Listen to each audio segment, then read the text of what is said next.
Welcome to the 2026 Credit Union 1 NJCAA Division I Men's Basketball Championship presented by Zurich. It's the top-seeded Howard College Hawks at 32-4, seeking their first title since 2010. Seeded College of Southern Idaho Golden Eagles at 34-2. So 24 teams came to Hutchinson, Kansas with the hopes of hoisting a trophy, and we're down to 2. Howard getting by Trinity Valley last night in a tight one. Southern Idaho, a 12-point win over Cinderella Gulf Coast State to set up #1 versus #2 here today.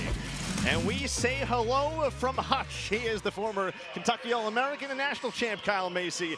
I'm Jack Benjamin. Hard to believe that since 2013, when the seeding era began in this tournament, this is the first time we've had the #1 seed versus the #2 seed, and this has the makings of a great one today. It really does, and compliments to the seeding committee, because in theory, this is the way it's supposed to work. 1 playing 2 championship game. So I'm excited, looking forward to this game. No doubt about it. You look at Howard College first. The Hawks led by Terry Copeland this entire tournament. A couple of 30-point games to start things off. Yeah, he's almost unstoppable, and if you let him get the ball down the low post, he just pins you under there and has an easy basket, shooting a high percentage, averaging almost 27 points a game.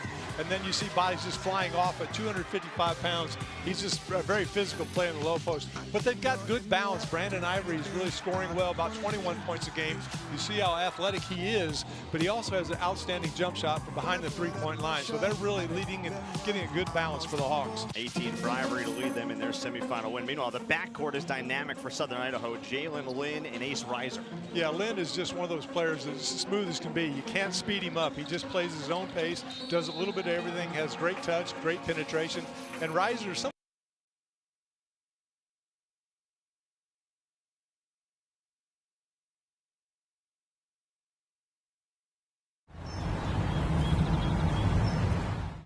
shoot from outside, he drives, he's an X guard the old style way.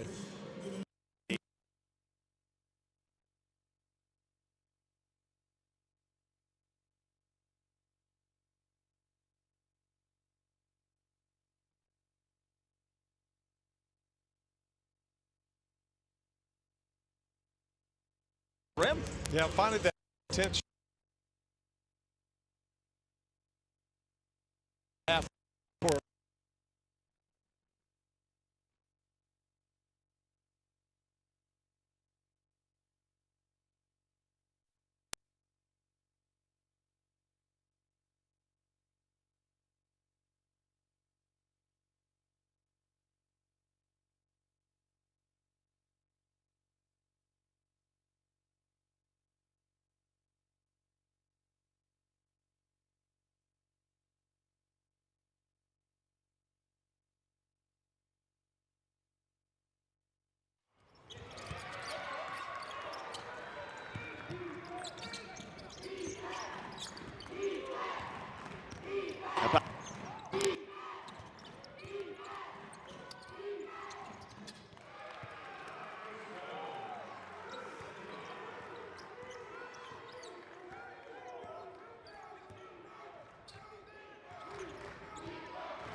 Apologies for the technical difficulties as a attempted dunk inside by Dang draws a foul. So we apologize there. We're back with you here, NJCAA Division I National Championship game with Kyle Macy, the former Kentucky All-American and national champ, Jack Benjamin, our entire crew here from Hutchinson Sports Arena in Hutchinson, Kansas, which has been hosting this event since 1949.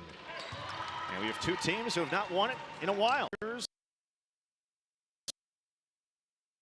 15 years for Southern Idaho, beg your pardon. See that Band-Aid on the cheek of Dang, caught an elbow last night, came out of the game for a little bit, but got right back in there. And he's been a key piece for them over the course of this season. 3rd leading scorer, about 12 points per game. We're even at 2, a minute in. Ace Reiser, who was the player of the year in their region, out of the Scenic West. This is Kasenga, who had the first bucket for Southern Idaho, missing there. Rebound Dang, and he's a key piece. He fouled out last night very early in the game. Yeah, didn't have his normal game. He had 31 the game before, so he's very capable. Does a little bit of everything. But I think you can see Southern Idaho is trying to attack Copeland down low, get him in some foul trouble. Off the mark from Dace Pleasant. He's a good three-point shooter. Here's a look at the Southern Idaho starting five. We spotlighted Lynn and Reiser off the top, but that's a guy to watch as well. Ben Thornbrew, who's their fourth leading scorer. They have 4 guys on this team, actually 5 guys on this team who average 11.5 points or more, and he's one of them. Yeah, he does a great job. His outside shot, maybe not his strength, but he can knock him down if you leave him that wide open. Here is Dang working on Thornbrew. And Dang left it short. Rebound to Kasenga. Thornbrew is a Bradley commit. There are a number of guys who are committed verbally on both of these teams. A number of guys who have a lot of offers that we'll get through as we go as well. There's a lot of quality talent on this basketball floor today. Yeah, and there's a few guys that have picked up their level, so some other schools have gotten interested, maybe decommitted from what they thought they were going to do. Thornbrew, an offensive rebound for Southern Idaho. It's Reiser, a rare 2-point attempt for a guy who typically lives beyond the arc. He misses on the fly with a floater. And here comes Howard College. They are out of Big Spring, Texas. Made the 600-mile journey north. That one's off the mark. Felt like Copeland wanted to just get a shot up that time. One time they had 3 players in there digging at the ball and hadn't got a shot attempt, so they went ahead and took one. Not what you're going to normally see, that fadeaway jump shot. Normally he's pivoting, going strong to the basket. Well, they'll probably live with Copeland taking jumpers if you're Southern Idaho. Yeah. 5-2 early lead for the Golden Eagles, who have lost just twice all season long. This is Jalen Lynn, who's been on fire in this tournament, and he gets one to go down. Averaging 24 points per game in Hutch so far this week. Yeah, averaged 16 during the season, so you can really see how he's picked up his game. When they say big-time players make big-time plays in big games, there's a look at the starting five for Howard College. A good finish inside for Terry Copeland, who we spotlighted off the top. Ivory is the second leading scorer on this team behind Copeland. Dang, the third leading scorer. And then Culberson is a veteran sophomore guard, Pleasant as well. Yeah, Copeland just too big physically down low post. Kasenga can't let him get under the basket that easy. Thornbrew, who's a Bradley commit, backing down on the Dang, left it short. Rebound to Dang. Here comes Culberson, who sets the pace for this offense. As quick a guard as you'll find in America, according to his head coach, Kyle Cooper. And they go inside to Copeland, and that's where he has lived all tournament long, right around the rim. Shooting better than 73% in the tournament. It was even better than that prior to last night. You just can't let him get that far in the basket. You got to meet him out on the floor and make it difficult for him. At that time, I mean, he was completely underneath and dead. All he do is reach up and score it. Here is Honor off the mark for Southern Idaho. They're one and done. Honor was on the All-Region 18 team. For a second there, Pleasant thought about pulling. Gets it back in the mid-range, and he rises and hits. And so Howard, after a little bit of a slow start, has scored 6 in a row, and they're up 1. Pleasant points a game on the year. Had a little bit quiet last night, picking it right back up. Does a lot of different things.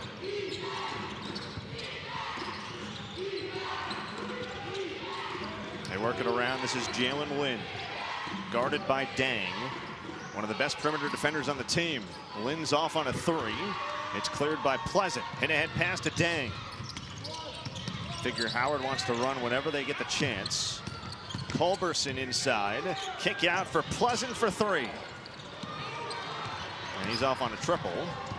And they're 0 for 2 now from distance. And 2 different styles as far as the three-point shot goes. Southern Idaho will live and die by it, not so much for Howard College. No, Howard, their preference is to go inside their big net. And 1 point edge for the Hawks over the Golden Eagles. The other difference in the defense is if you watch the Howard defense, nice drive that time by Reisman.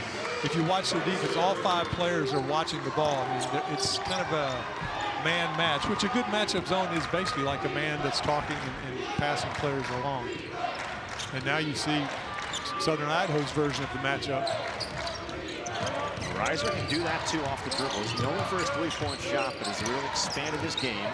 That's a tough entry feed for Copeland, and they were giving him all kinds of attention, rightfully so. Lynn's pass goes right into the Howard College bench for a turnover. So a fun start to this one in Hutch. Yeah, the Howard College Hawks got a little bit slow start, but then went to their big men down low, and Terry Copeland's got them back to a 1-point disadvantage, 9-8 early.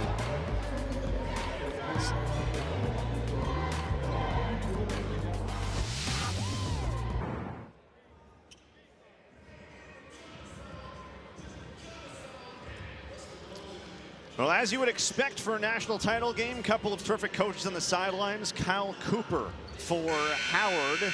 He is in season number 3. He was the Whack-Jack Coach of the Year. First trip to Hutch for him as a coach. Previously was at Tarleton State as an assistant under Billy Gillespie. He was at Western Texas College where he had a bunch of success, and he is trying to lead their program to their first title since 2010. Meanwhile, Jeff, 7th season at the helm of this Southern Idaho program. He's been well traveled. He was at Utah Valley State for a long time. Their team went undefeated in the 2022-2023 campaign. They've come here as a top seed a number of times, but have yet to get to this point. They've not gotten out of their first round game until this year. Right, and here they are on the precipice of their first title in the program's history since 2011. Yeah, both outstanding coaches. Interesting, both this is their first time in a title game. You wonder how the nerves factor in.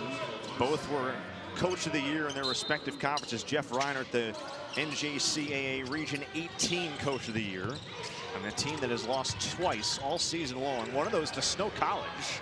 That 3 is down. And that's a good-looking stroke from Victor Yingma, who's a freshman from France. Get used to us calling some international products out here because there's a lot of them, 14 between the two teams.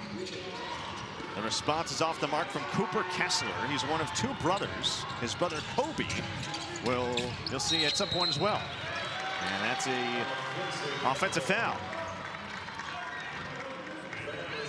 Yeah, Sangara got a little bit extended with that that left arm, the off arm, and official right there to make the easy call. Good defense by Reiser. And you get another look there at the 3 ball knocked in by Yingma, who shoots at 36% from 3. You know, we were talking to Kyle Cooper earlier. He said he might be their best shooter, and he's what, 6'8".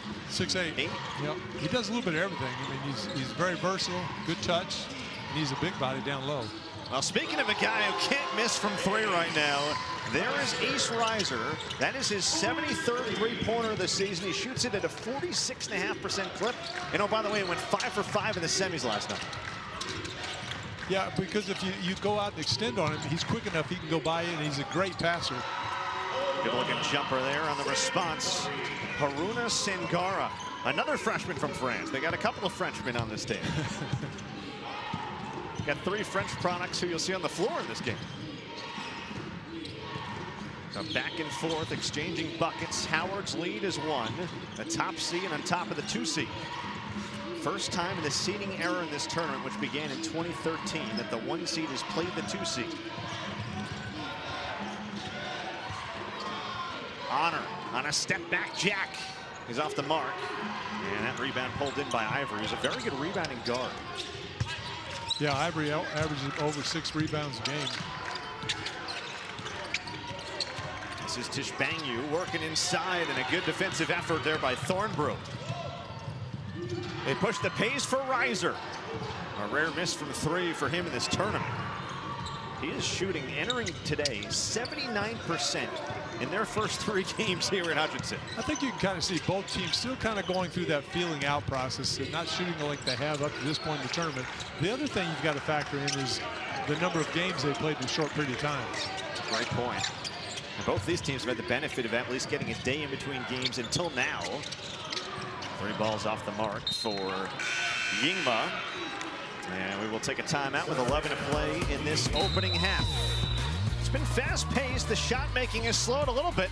13-12. Howard on top of Southern Idaho. Number 1 versus number 2 for national title.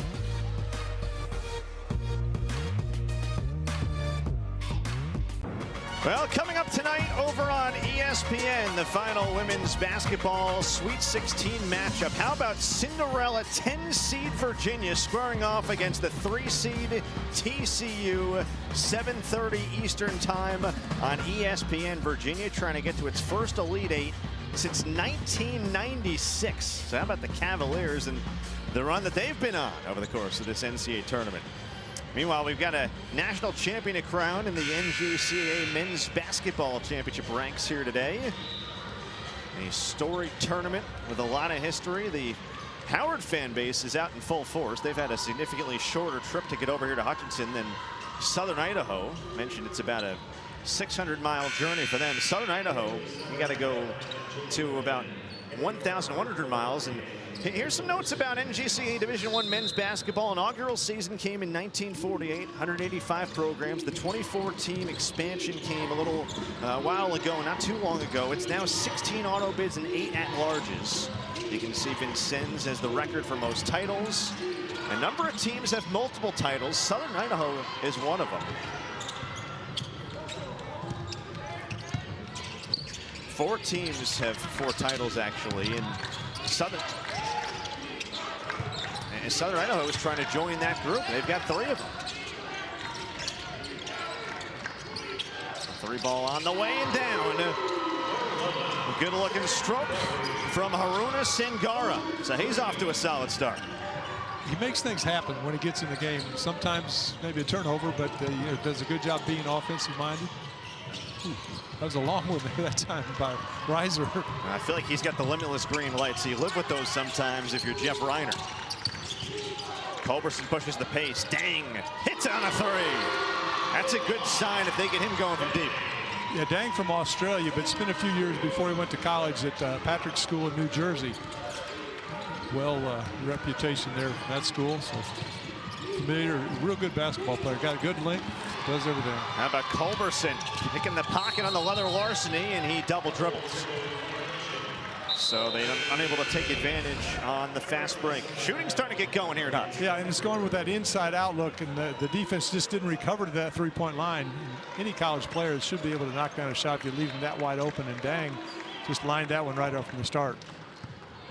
And then you got to do your little dance when you make that. Well, he only scored 6 points in the semifinal win over Trinity Valley Community College last night. Part of that was he was limited to 21 minutes. Yeah, and I think that's really the key for Howard, that they've got to make sure they don't get their key players in foul trouble. Well, right now, Howard at 50% from the floor. Southern Idaho 5 for 16 floor. And Howard is basically outdoing Southern Idaho with their own game right now. 3 of 6 from distance. As Reiser with a very rare turnover. You know, among all the things that he does very well is protect the basketball. In the tournament, a 3-to-1 assist-to-turnover ratio. That's something that the guy next to me was pretty good at back in the day, Kentucky. Got to value the basketball out there. I looked it up. You were north of 3-to-1 in your career. And right now, Copeland's on the bench, which is a little unusual to get a little bit of a break, because normally he's out there for most of the game, and he's battling the other big men trying to go inside. Another 3 ball for Yingma. Well, he has it rolling off the bench. A couple triples for him, and Howard all of a sudden has opened up a double-digit lead at 10. Yingma with a couple triples in a Southern Idaho timeout.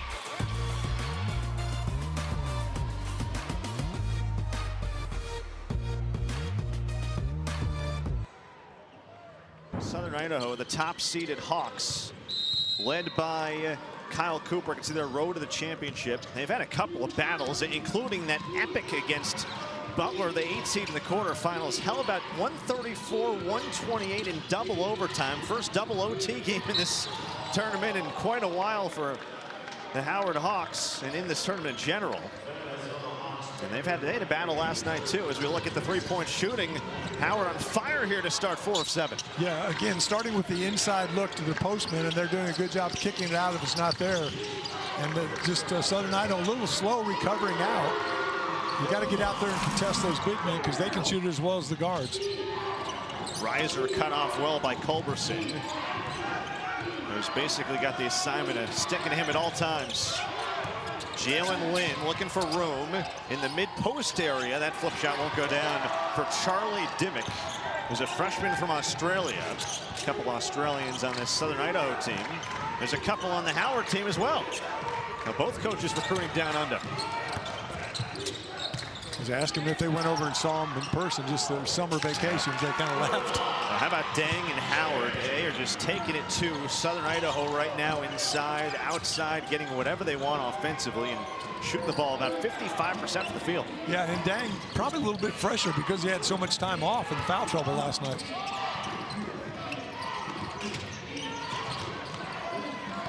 Reiser along the baseline, cut off by Culberson. They call a tie-up. Possession will stay on this end with Southern Idaho.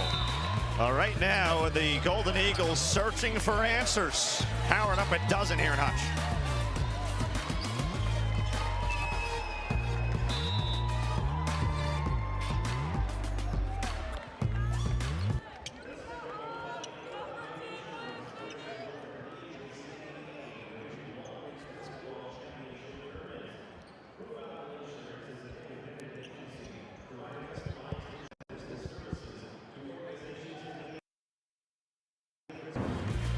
All right, back at the 2026 Credit Union 1 NJCAA Division I Men's Basketball Championship. Welcoming those of you who watched that lacrosse thriller. Syracuse taking down Duke 16-15 alongside the Kentucky great and national champion Kyle Macy, Jack Benjamin, and our terrific crew. We are going to crown a national champion in junior college basketball here today in Hutchinson. Howard seeking its first crown since 2010. Southern Idaho seeking its first since 2011. And right now it's all Howard. You can see the shooting so far, big time in favor of the Hawks. First time the 1 seed and the 2 seed have met since seeding began in this event in 2013. And Kessler just got that one off and knocked it down as the shot clock expired. So Southern Idaho needed that in a big way. Now they need stops. Yeah, they really did need that. Only shooting 29% from the field. Now 6 of 18, so up a little bit. But Howard's really shooting lights out. 56% from the field, 57 behind the three-point line.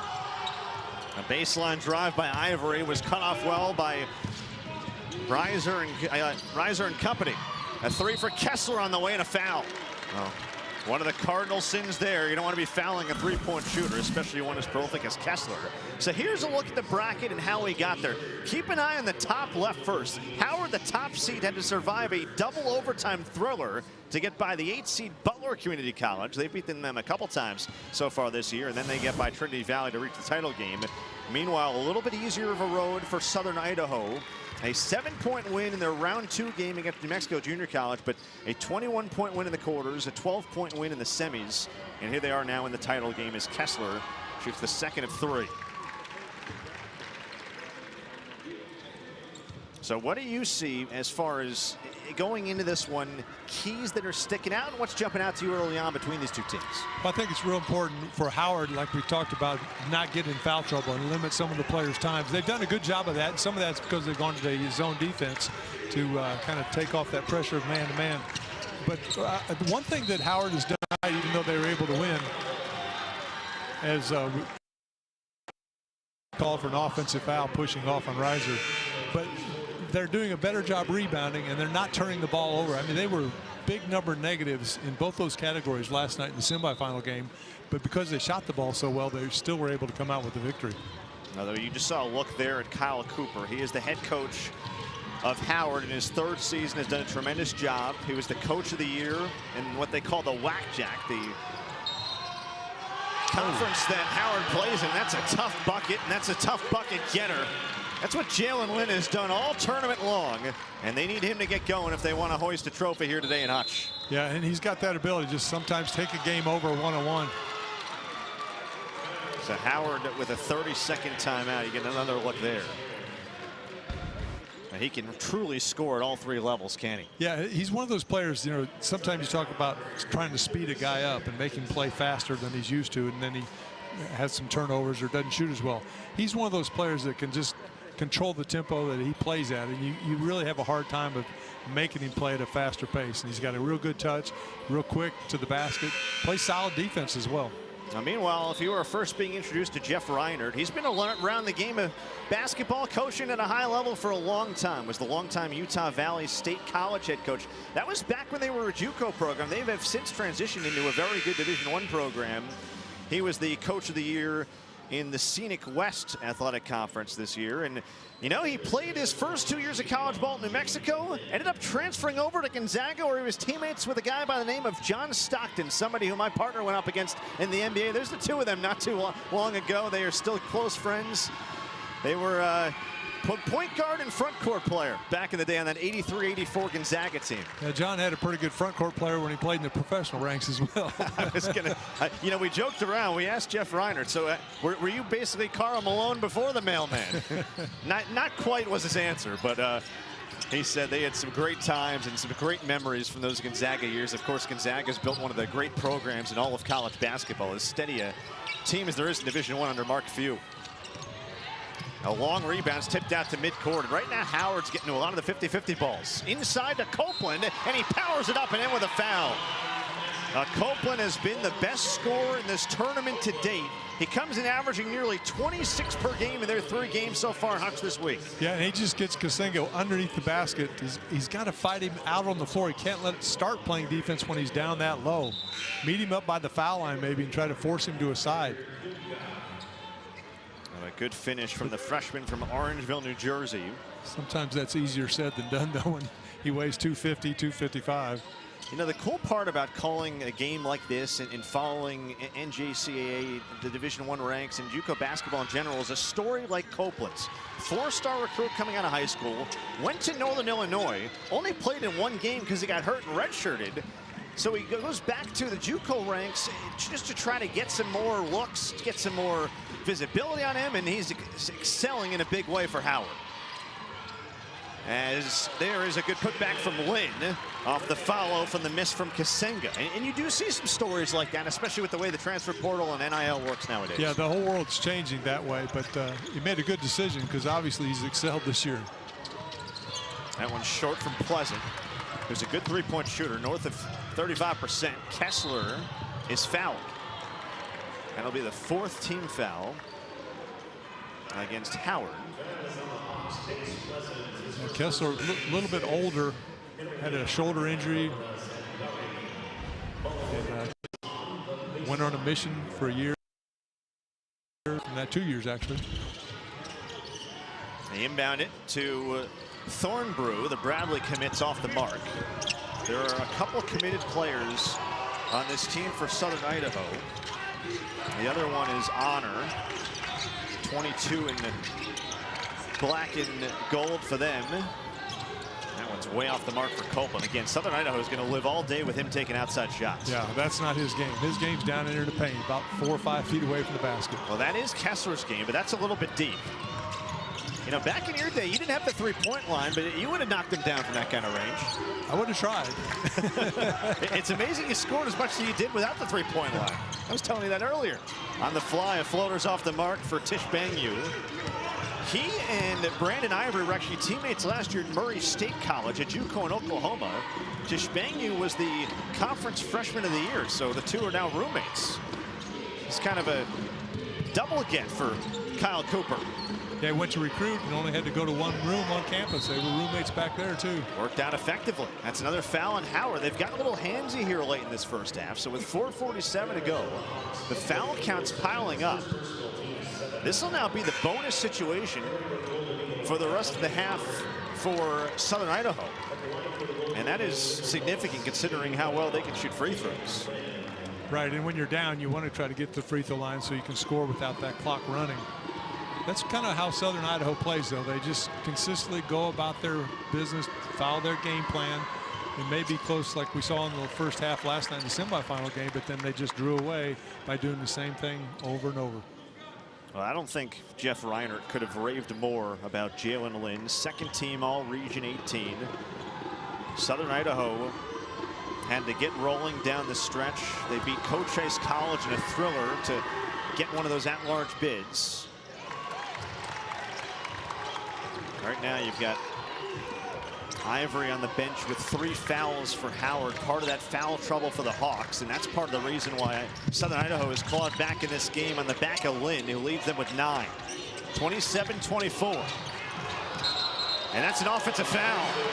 And there's the defense from Lynn, and there's a reason why his offers and the school's looking at him at the D1 level is going to pick up in a big way after this week. Yeah, he just does a little bit of everything. Excellent basketball player. Both ends of the floor. Good mentality. Coach raved about how smart and intelligent he was, understanding schemes offensively as well as patterns and things they're trying to do in the defense.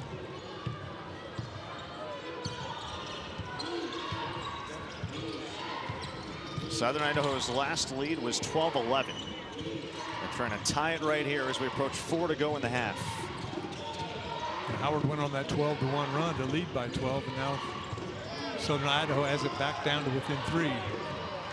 And Lynn lost it, taken away by Stumer, who didn't play yesterday.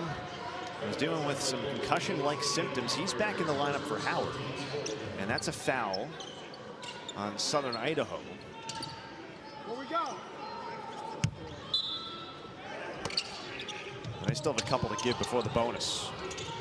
3-point lead for the top seed Howard over the 2 seed Southern Idaho in a junior college national title game.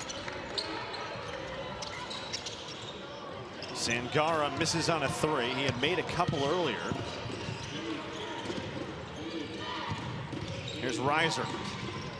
Thornbrew off the bounce, and it's cleared by Stumer. I like the aggressiveness, though. He went to the rim, didn't just pass it around the perimeter.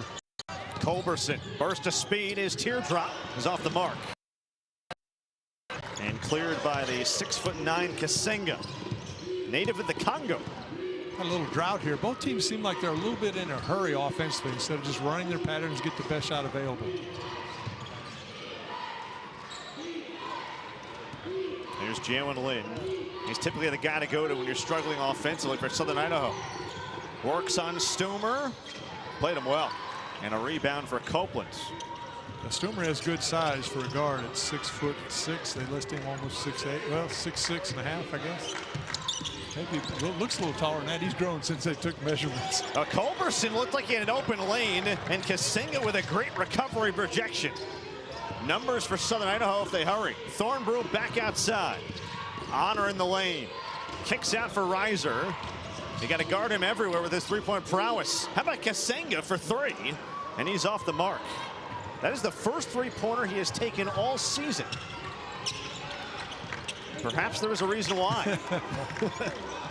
We tick under 2.5 to go in this first half. Maybe some jitters here down the stretch of this first half in the title game. You know, I think one thing, too, when you play a team that's kind of similar, you have trouble doing things you normally do because they've worked on it in practice every day as well. Well, that's a rare miss for Copeland. Typically, he gets an offensive rebound. That thing's going down 9 times out of 10. And Southern Idaho is going to slow this pace. Who do you think this favors? Well, Southern Idaho, I think, plays more like this during the course of the season, played at a slower pace. I think Howard College like to go up and down all day long. At least their guards would, because they know if they get in the half court, they're going to have to throw it inside of the big man. Reiser, player of the year in Region 18, missed it. And they've got a stoppage for a lost shoe. Culberson lost it. Well, when you're playing for all the marbles, you're going to lose shoes. You're going to be diving on the floor. That's what they're playing for.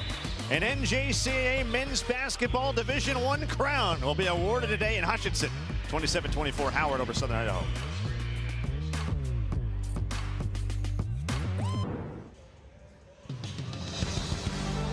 Now here's tonight's ABC Hockey Saturday matchup. Trevor Zegras and the Flyers are in Detroit, taking on Patrick Kane and the Red Wings. Coverage drops at 8 Eastern. Like everything else, it's also available on the ESPN app. Detroit's Dylan Larkin. He was on that gold medal winning U.S. national team that won it all in Milan. Their first gold since the Miracle on Ice in 1980.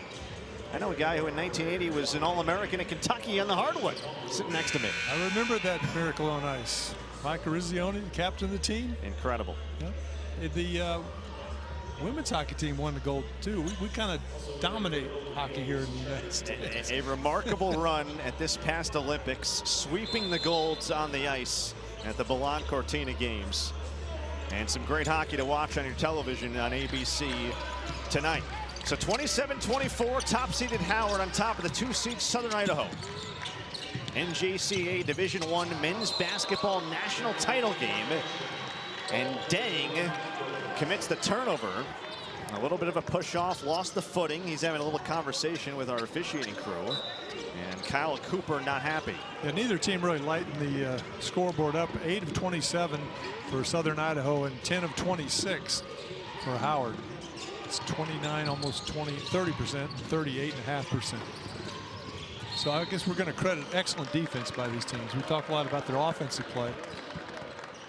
Well, coming up at the half, we've got a deep dive for you into the rich history of basketball in the NJCAA ranks. Plus, Kyle and I will break down the first half, so make sure you stick with us for the halftime breakdown. At the line, this is Nathan Honor, and he knocks in the first free throw, where he shoots at only 68.5%. He only went 3 of 6 last night in the semis. Teammates call him Captain Denmark. And they do. He's from Copenhagen. He's committed to Oakland in Michigan. A great program in the Horizon. And a lot of good schools in that league. And a lot of good mid-major programs that are giving a number of these guys looks. 27-26. Howard's lead, which was once 10, has been cut to 1. Inside the final minute, first half, here in the junior college national title game. And you say, well, how were they able to cut in the lead when they're shooting so poorly? Well, I think you see it right here in the defensive end. Making Howard really work. Shot clock at 3. That's a tough one. It's off the mark. Oh. And bodies go banging down low. That looked like a hard fall for Sangara. You can see him land on his side. Might have gotten part of the tailbone, yeah, too. Tailbone. Yeah, that does not feel good. You would know better than me with how many hits you took back in the day. You hope that he's okay on the baseline.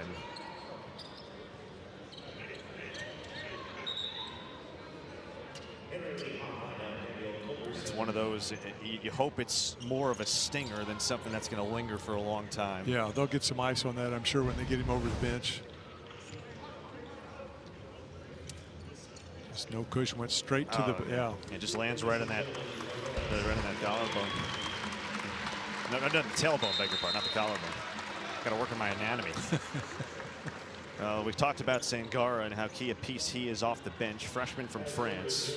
His coach, Kyle Cooper, told us right away, he's a freshman, he's averaging, and he said very confidently, this guy is going to be an impact Division I with all the things he does. And we've seen that already here in this title game. Yeah, and he said he's really improved with each game during the course of the season, just kind of making that adjustment maybe from France to the United States, understanding the game itself. A missed free throw for Honor. Well, they call him Captain Denmark, as you mentioned. I feel like Captain Copenhagen would flow better. Full-on alliteration. Copenhagen, of course, where he's from, the capitals of Denmark. Howard is in a nearly 6-minute scoring drought. So you passed geography, but you flunked anatomy, is what you're saying. There you go. Okay. Hopefully I can somehow pass both by the end of this. Another 20 minutes after this, and possibly more with the way these two are going at it. Deadlocked at 27 in the national title game. Copeland inside, bodying up off the mark, got his rebound and put it back up and in. That's often their best offense. Yeah, that time he just throw it up to the board and get it back because he's so physical down low. Players are out of position trying to front him. 5 seconds left in the half. Kessler for 3. He got it. And Southern Idaho will surge into the halftime locker room with a 1-point lead. Great awareness, knowing what the clock's running down to and who's your shooter, where he is on the floor. That is their first lead since it was 12-11. And it's a 1-point edge for the Golden Eagles at half here in Hutch, courtesy of Cooper Kessler, knocking down the 3, his second one off the bench. Yeah, he's a shooter. I mean, that coach talks about it, he's just a pure shooter. But a good awareness by Reiser to find him, knowing he's got that open look. Now that is what Southern Idaho can do, knock down the 3 ball. They only made 3 in the half, but that was a big one. Gives them their first lead since it was 12-11. Number 1, Howard, and number 2, Southern Idaho. First time the 1 and 2 seeds have met for a national title in the seeding era in the NJCAA Division I national title game. But 20 minutes to go, Southern Idaho leads the half by a tally.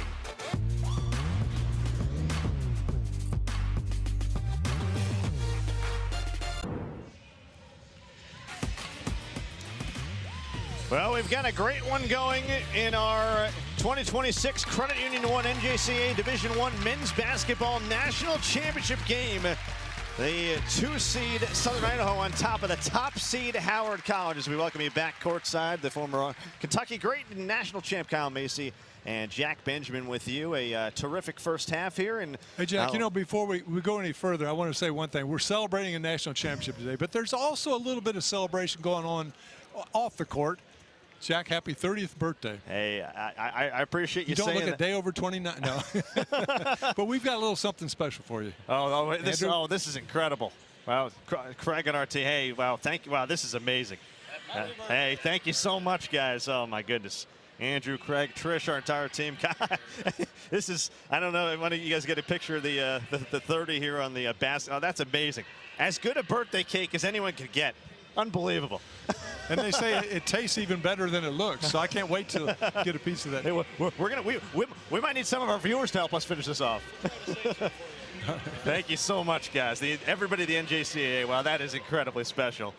We'll have to knock that off here over the course of the second half. Meanwhile, let's go through some history of the NJCAA while we have a chance here and start off with Spencer Haywood. Well, so many greats over the years. Yeah, why not start with Spencer Haywood? Went to Trinidad State, just an outstanding player. Kind of made that transition to ABA to NBA and really changed the rules of the game. But such a great player. Spud Webb, I played against him when he was with Dallas. Won the dunk contest one year at the All-Star break. I played at Midland, Texas as guard. You can see good hops there, the hand inside the rim. But there's been so many great players. Larry Johnson was another player that had a lot of success. Odessa, Texas from 87 to 89. Went on UNLV national championship and a great professional career as well. Strong player for the Knicks for many years. I was going to say native New Yorker here. I remember that 4-point play against the Pacers. Yeah. Sean Marion, Vincennes, Indiana, which I grew up high school ball, played in Indiana. So. And then he went on, played later for the Phoenix Suns, kind of followed his career. Part of that Steve Nash, Amari Stoudemire's Suns team. That trio, And then this guy's not too bad either, Jimmy Butler.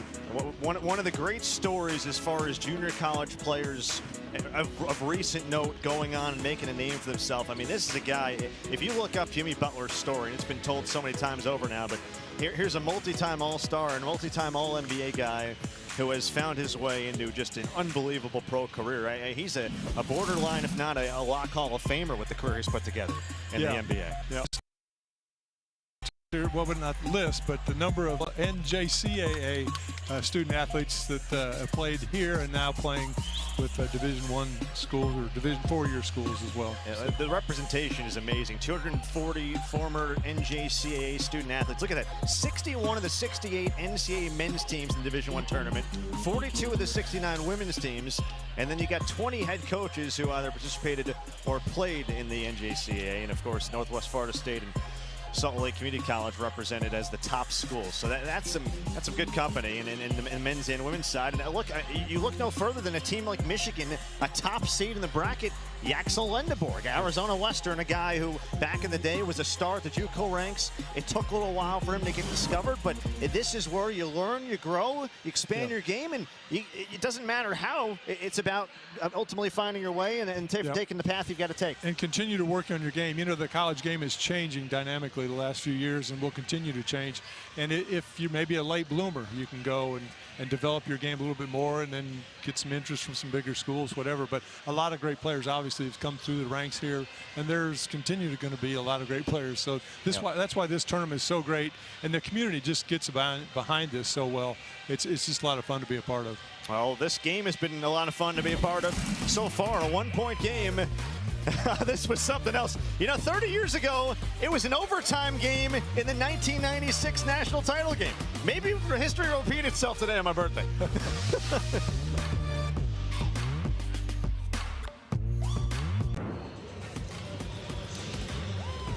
Halftime at the NJCAA Division I men's basketball national title game here from Hutchinson, Kansas. A 1-point lead for the 2-seed Southern Idaho on the top seed Howard College. We welcome you back courtside. Kyle Macy, Jack Benjamin with you. Something about Southern Idaho and taking late leads in the first half. In the semis, they trailed the whole way until a buzzer beater by Kaiser at the end of the half. And here they do it again with Kessler. Well, that's the way they play. Just do what they do and stay with the program. So it's worked out the last night. It worked out, and we'll see if it does here tonight. Well, Jalen Lidd led the way for Southern Idaho in that first half with 9. He's just picking up where he's left off all tournament long. Yeah, he's made some tough shots. So here we see just a little soft touch on that bounce. Kind of took on 1-on-3 here and still able to get it to go up and again in the rim. So scored there on his back, but then doing some other things as well, offensive rebounding. And Howard just didn't block out on the weak side and got an easy put back there. He's got 9 on 3 of 6 shooting. Now Terry Copeland, we spotlighted off the top how dominant he's been in the paint, and it did it once again in that first half. He had 9 of his own and 7 rebounds. That was a perfect example of how he gets you down inside that arc below the basket, and you're in trouble. He's just too big of a player, too physical, too strong. He's going to finish. He's got 9 points as well, 4 of 8 from the field. So we take a look at the first half stats for these two teams. Both sub 40% from the floor. The one more made three-pointer from Howard. You can look at a couple of numbers that jump out. Obviously, the assist count. Anything else catching your eye in the stat sheet right now?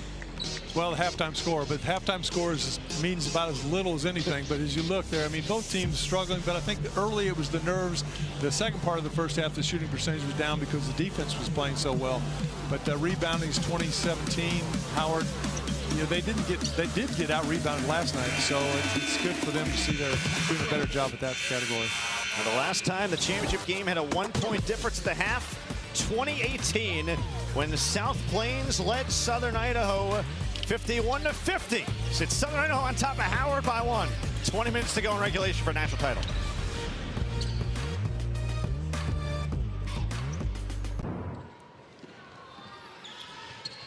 A 1-point lead at the half in the NJCAA Division I National Championship game for Southern Idaho over the top seed Howard. The NCAA Women's Championship continues tomorrow with 2 Elite 8 games on ABC and the ESPN app. Hannah Hidalgo and Notre Dame squaring off against AZ Fudd, Sarah Strong, and top-seeded UConn at 1 Eastern. Then Toby Fournier and Duke after that buzzer-beating win against LSU, taking on Lauren Betts and UCLA in a 3-1 matchup with a couple spots on the in the Final Four on the line. Coverage beginning 12:30 Eastern. Now those should be 2 fun ones. Hannah Hidalgo yesterday, first triple-double in the NCAA tournament, 30-point triple-double since Caitlin Clark. And those are the only 2 ever. Well, 20 minutes left in regulation to decide a national champion in junior college men's basketball as Terry Copeland dribbled into trouble. He goes down. It's out of bounds, and it's back to Southern Idaho. Southern Idaho came with a double team early that time. Didn't see that as much, but they really didn't have time to that first half because he was catching it under the basket, laying it in. So it made an adjustment there at halftime. Also, Brendan Ivory is back in the lineup. Only played not quite 11 minutes in that first half. Got to get it going. It's definitely a storyline to watch. The guy who's their second leading scorer and averaging nearly 22 in the tournament. Thornbrew in the lane, and he flips that one up and off. A battle for the board and a foul. Good work by Kasenga underneath to establish position, and they will whistle Pleasant with the foul.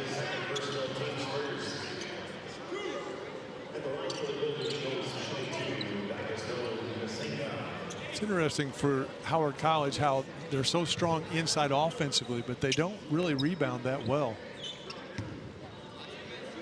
You know, Trinity Valley last night had a big advantage on the boards, especially the offensive boards. And for the season, they're plus 13 nearly, but in this tournament hasn't quite been the case. It's a good-looking touch from Gaston Kasenga, freshman from Kinshasa in the Congo, averaging just 4 points per game so far this season, but he's made a big impact on this game. And that's a couple of good-looking free throws for the big man, who only shoots at 58%. And that looks like a guy who's got potential to be a terrific shooter down the road. He's got real good length and he's very active. Another guy who Jeff Reinert spotlighted to us as someone who could really wake a piece down the road for a key team. In the lane, a tough one for Pleasant, and that crawls off the iron with a foul And he'll get a couple of free throws. The other thing for Kasinga is when he makes a shot and it goes through the net without hitting the rim, he kind of calls out his name. No, I guess that the Big Bang Theory. My bad. I got you the full way, partner. It was a good one. I think we're both still in a cake coma from halftime after all the great cake we got to eat from Wooten Sweet Cakes. By the way, big shout out to Roseanne and Adam Wooten, who supplied that an incredible birthday cake. That is one of the great surprises and treats of my entire life. I'll tell you what, I wouldn't want to be anywhere else on my 30th birthday than calling this game with you and watching these two great teams. We've got a good one. 2-point game, 32-30. Now, 30 years ago, it was one of the 8 national title games to go to overtime. Could this be the 9th? We'll see. Been tight all the way. Riser in the lane, falling away and hits. It's good body control for him. Yeah. What impresses you most about his game? He knows what he can do and doesn't try to do too much. If you back off him, he can shoot it, but he's also quick enough. If you extend out, he can go by you. Copeland misses, but he's fouled. On the way up, it's called on Jalen Lynn. This is first.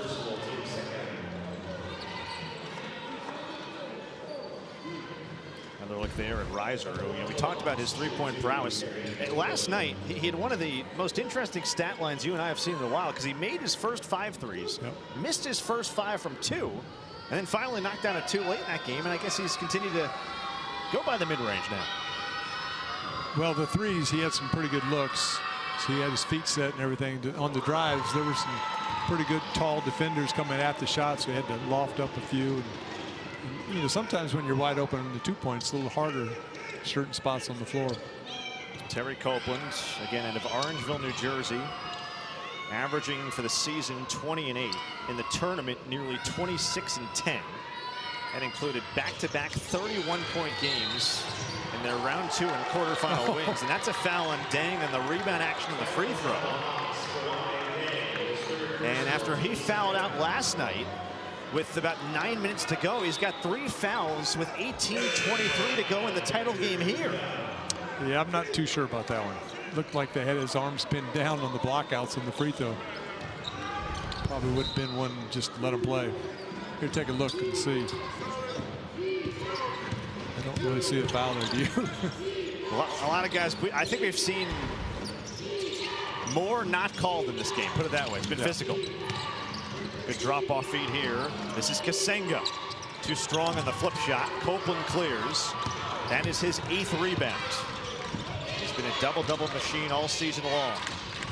Howard, the top seed, down 3. They trailed by 10 early, and this has been part of the storyline.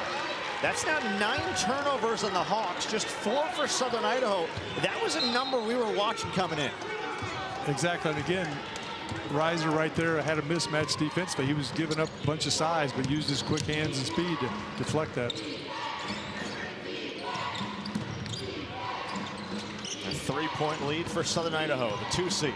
Traveled more than 1,100 miles to get here from Twin Falls.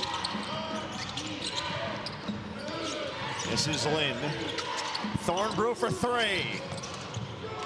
And Ivory clears. See if Howard can get the pace in this game sped up a little bit. Culberson's usually the one to do it. They get, and he muscles that one up and in. So he becomes the first player in the game in double. And Howard's with him 1. I think you've got to double team him as soon as the ball's on the way to him. Don't wait until he catches it and go run over there, but kind of anticipate and take it out of his hands, make someone else beat you.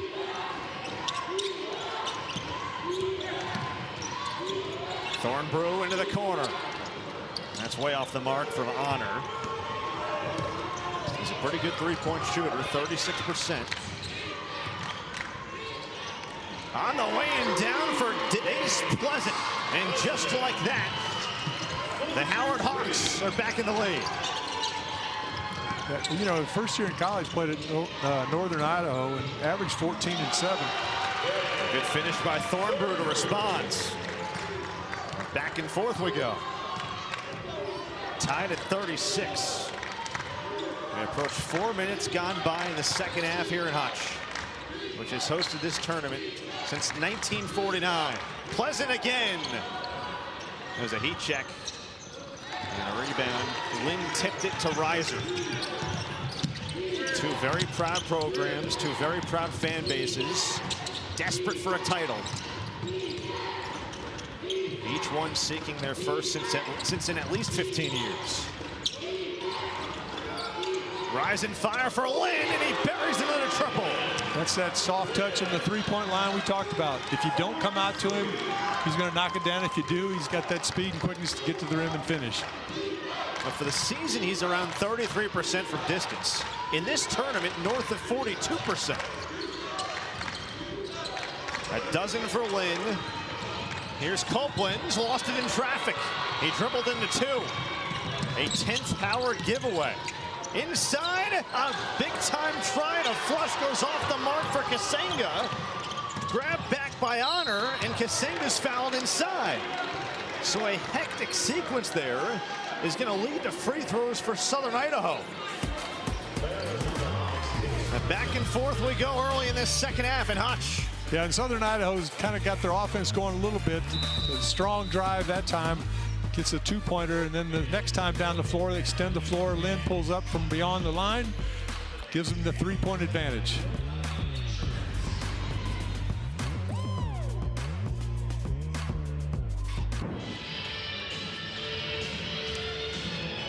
Well, the Southern Idaho fans who made the trip all the way from Twin Falls, Idaho, about 1,100 miles or so, having a good time. They lead the national title game by 3 over the top seed Howard. Here's their season in review. They were number 12 entering the season.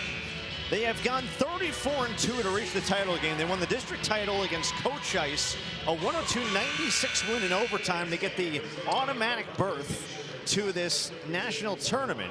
And a 55% performance from 3 against Gulf Coast State last night to reach their first title game since 2018 when they lost in an absolute thriller to South Plains 98-95. So there is Jeff Reiner trying to get his team over the hump and claim their 4th national title in program history, as again Kasenga showing off that soft touch to line at 6'9", 215. Yeah, really enjoyed our talk with him today, talking about his program, how they really believe in the discipline, and a little bit kind of reminds you of old school basketball, where there's certain standards they have to live up to, and the pride the community takes in the team. He was saying there's watch parties all over the place. It's the #1 show in town for good reason. Ivory missed it. That is out of bounds, last touched by Southern Idaho. So it'll stay on this end with Howard. Howard has 10 turnovers, while Southern Idaho only 4. So the extra possessions in a close game really are big. Culberson buries a 3. And Howard needed that one in a big way. And they are within 2.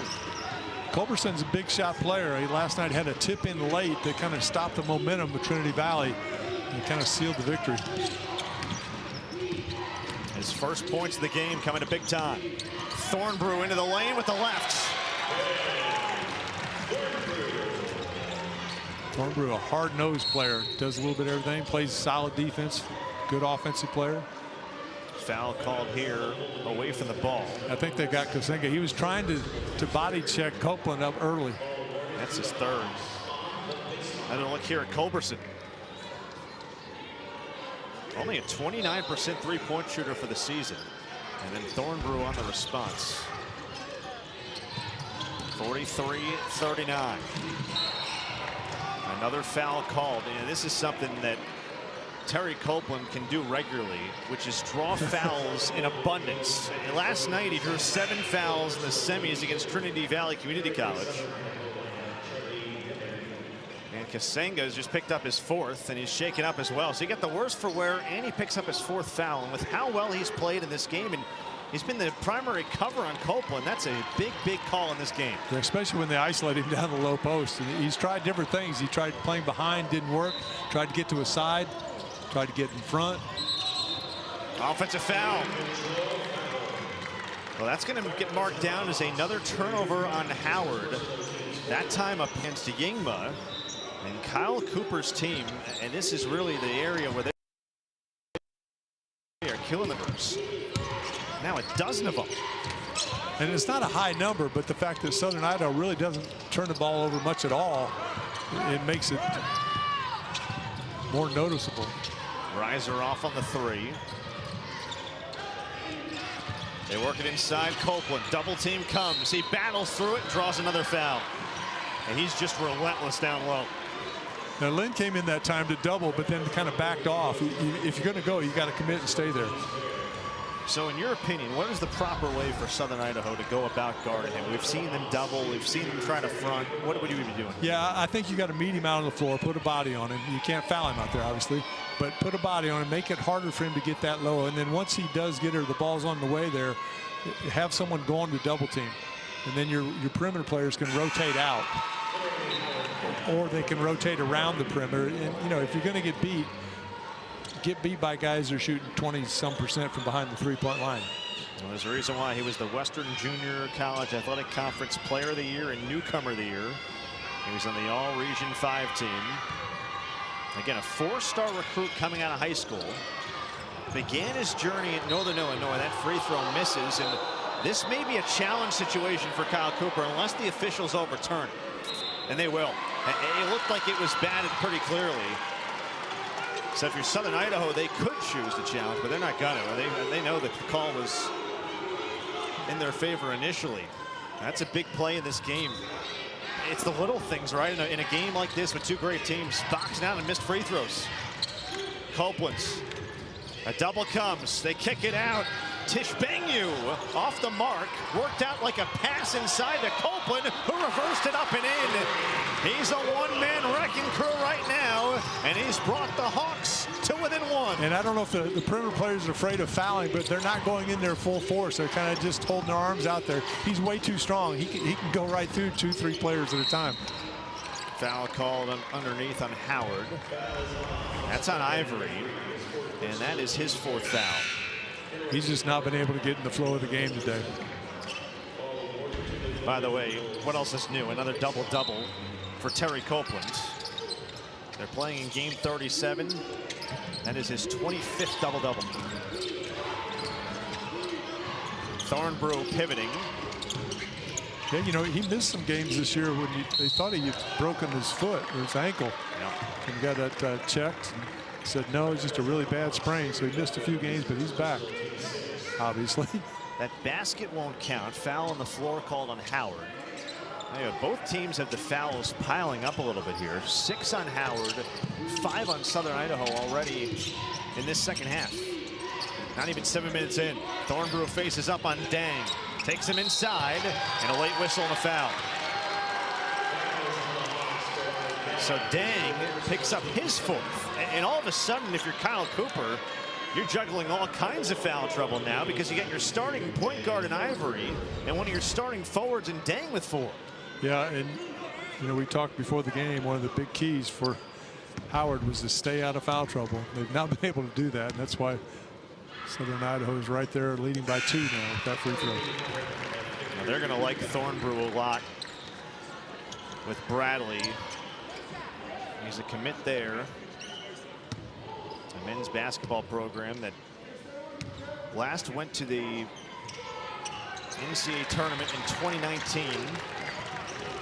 A couple of free throws or soft touch. Shoots at about 73% for the stripe. He's in double figures. The CSI lead is 3. That's a good take inside by Sangara. So good to see him back on the floor for taking the hard spill on his tailbone towards the tail end of the first half. He took it hard to the rim, and Copeland did a real good job of holding his position so the defender couldn't come around and try to block that shot. 1-point game again. Neither of these teams able to get any separation right now. Thornbrew trying to kick it, stolen away. Tishbengu on the run. It's Culberson for 3. Puts it in. And Howard has their first lead of the half. Yeah, he's a big shot maker. Key points of the game. He's not afraid to step up and take that shot. The first second half lead for the Hawks. They're led by as many as 10 in the first half before a turnaround of 19 points when they went down 9. That's off the mark for Reiser. The rebound to Copeland. Keeps adding to his tally, now 11 of them. Yeah, Reiser's much better shooting when he's just catch and shoot as opposed to trying to pull up on the move. He's only 1 of 5 from 3. Floater from Tishbangou's off the mark, but there's Copeland again. They just cannot keep him off the offensive glass. And he will have a couple of more free throws when we return. So Howard on a run. They get their first second-half lead on this triple from Culberson, who's knocked down a pair of trays. And the top seed is on top here at Hutch about midway through the second half.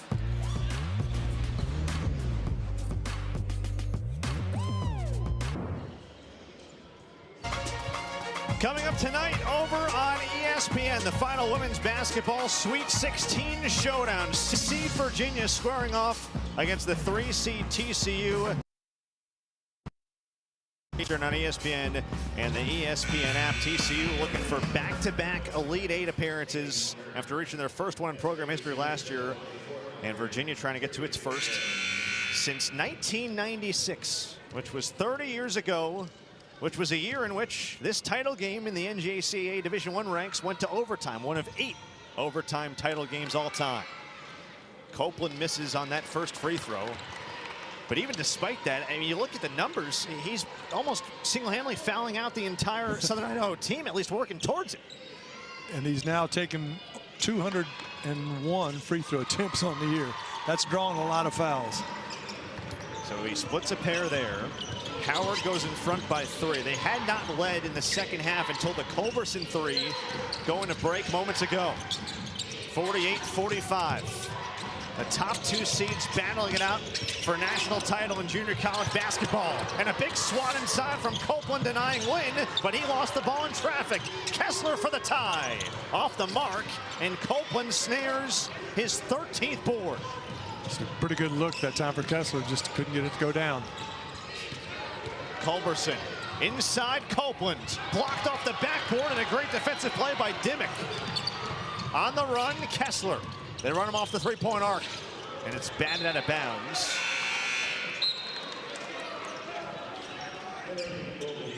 So it'll stay on this end. It was a strip initially. Yeah, Copeland normally is a little bit better when he's gathered himself going up. That time he was on the move, coming down the lane, received the pass. But they're good hands by Southern Idaho. Honor kicks for Reiser. Now it's Lynn. He leads them with a dozen. Works in the lane, puts it up and off, but a foul.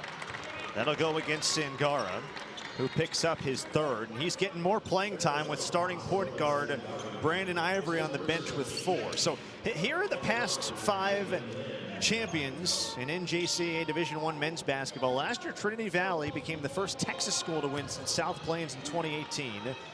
Barton from Kansas, it's been 3 straight first-time winners. So it's not going to be a first-time winner this year. And then you have John A. Logan, Northwest Florida State, and a list of some schools that have done it over the years a number of times. Coffeyville and Northwest Florida State both have a multitude of titles over the years. So again, there will not be a 4th straight first-time champion, but there will be a team breaking a title drought of 15 years or longer. Southern Idaho last title 2011. Howard's last in 2010 as Lynn splits the pair.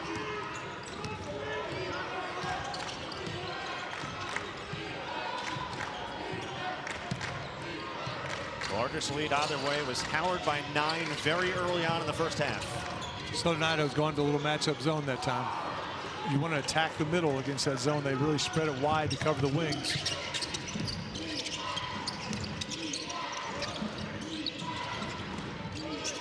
This is Honor.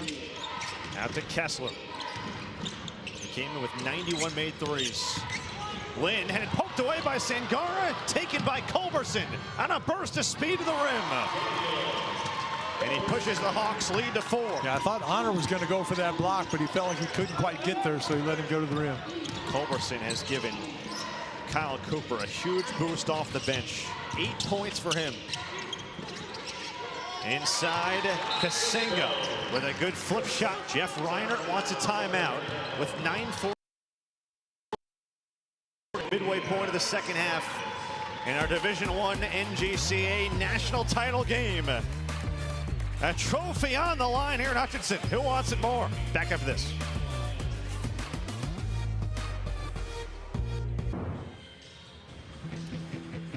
Well, we take you back a year ago to the 2025 national title game in Division I. Garrett Knuckles had 17 for Trinity Valley Community College. He was terrific down the stretch, knocking down some big jumpers like that one in the lane. Zati Lubaki also scored 17. He was named tournament MVP. And Trinity Valley Community College ultimately pulled away from Cinderella Connors State to win their first ever national title, becoming the third straight school to win their first title over the course of the last three tournaments. Greg Heyer hoisting that trophy for the second time in 4 years as a head coach. Did it with Northwest Florida State a little while back as well, but Trinity Valley fell to this Howard team in the semifinals. It has been hard to repeat in this event. In fact, you got to go all the way back to 2004, the last time a team repeated as champion. That was Southeastern Community College of Iowa, 2003-2004. Yeah, one of the hardest things to do in sports is to repeat, whether it's have a big scoring game, come back the next game, put up big numbers as well, or to repeat a championship. Oh, that's a big-time block, but it goes right to Dang, who finishes with a foul. Unfortunate there for Kasenga, who made a great defensive play, but the right bounce, the right time for Dang was a chance at three. Yep, had his hands up and got it right back there. Didn't bring it down where the defense could maybe deflect it. But yeah, whether you're a scorer or trying to repeat a team, you move up on that scouting report. Every game they're aware of what you did and going to try to knock you down a notch. But Dang is out there playing with 4 fouls. Howard is a team 7 for 12. But again, you know, similar to that game last year, Bill Muse's Connor State team, it looked like they just kind of wore down that second half. And these teams played 3 games now in 4 nights. Kessler has not been able to find the range from downtown. 1 for 5 now. He and Reiser, by far their best 2 3-point shooters, both struggling. Combined 2 of 10. Lynn, not bashful, long rebound, tipped around to Kessler. Second chances are keeping Southern Idaho in this game.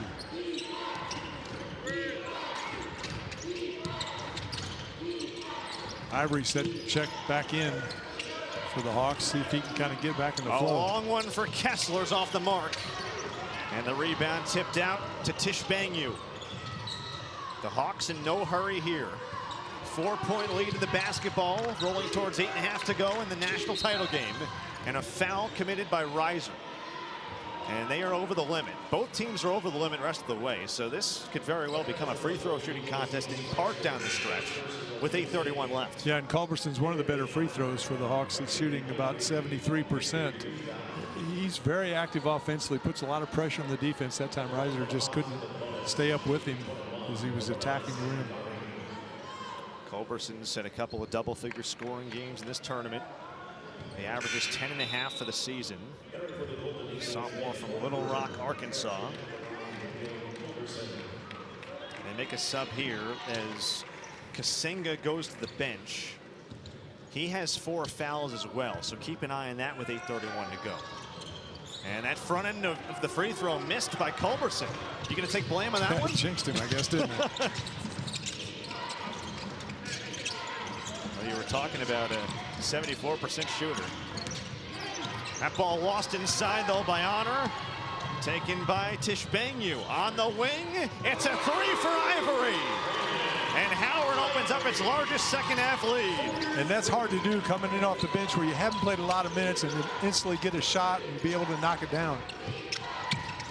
Ivory's first points of the game, believe it or not. Guy who averaged 22 in the first 3 games of this tournament coming in. Yeah.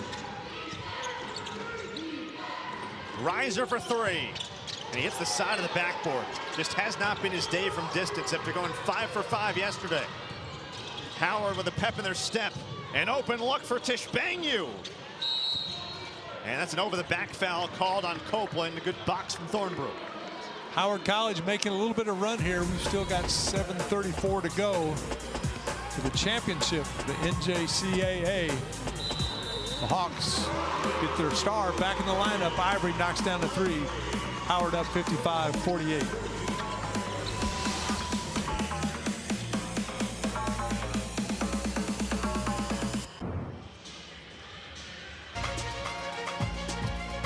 Well, the NCAA Women's Championship continues tomorrow with 2 Elite Eight games on ABC and the ESPN app. First, Hannah Hidalgo and Notre Dame squaring off against top-ranked UConn and AZ Fudd, Sarah Strong, and the Huskies at 1 Eastern. Then Toby Fournier and Duke taking on Lauren Betts and UCLA in a 3-versus-1 matchup with a couple of spots in the Final Four on the line. Coverage beginning at 12:30 Eastern time. So UConn, of course, a regular in the Final Four. Duke trying to get there for the first time in nearly a couple of decades, and UCLA's had a dominant season.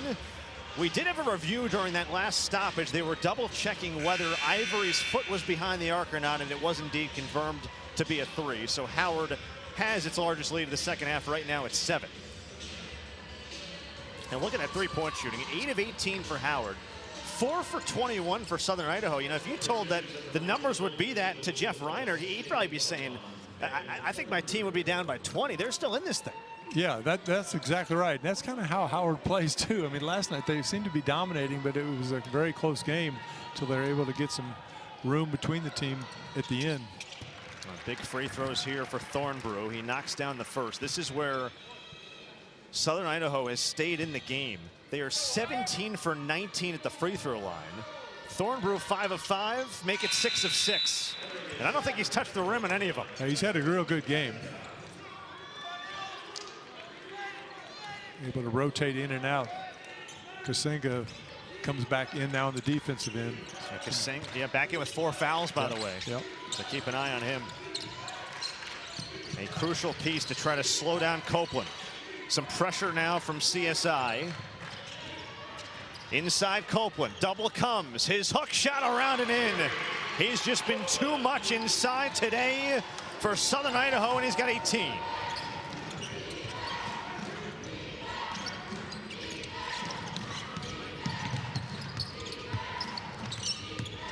Reiser.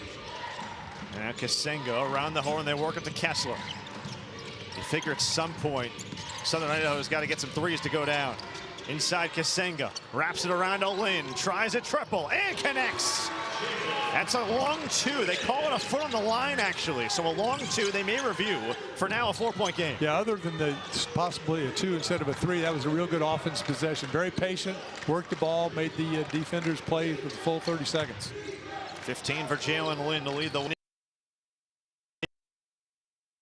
Ying was off the mark. Another offensive rebound for Copeland, and he's fouled once again. And you can see right away Jalen Lynn putting his finger up, trying to ensure that that foul didn't come anywhere close to going on Kasenga, and Copeland down in a heap. He hits the deck a lot. Copeland, just great effort going for this offensive board. There you see he kind of spin roll, went to the other side, then brought it back to the side he started on. How about Copeland now with 16 rebounds, 5 on the offensive glass.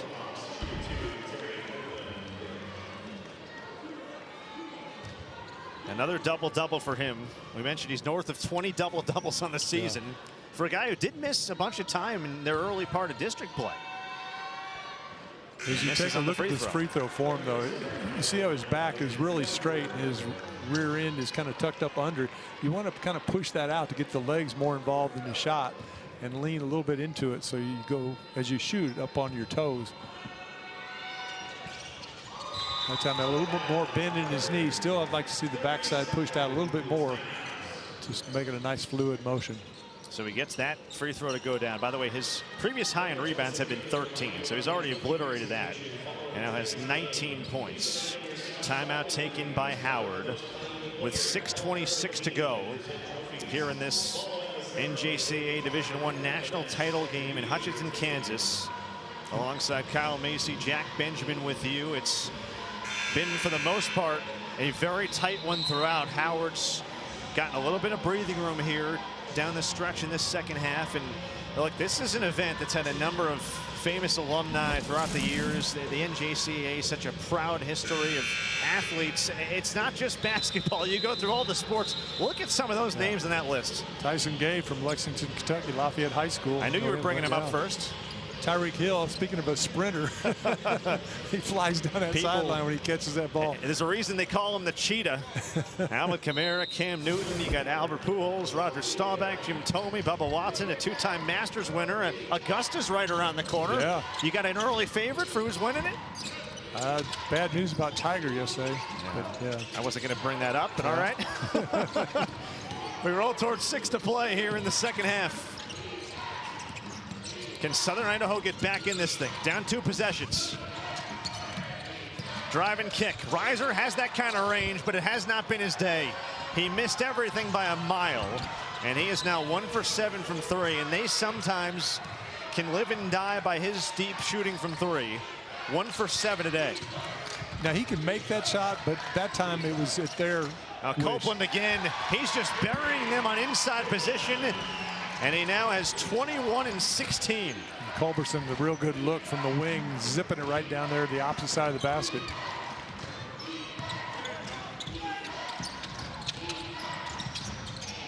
Another 20-point game this season for Copeland. That ball knocked away on the feed from Honor, taken by Howard in no hurry at all. I think that was Copeland got a hand on that too.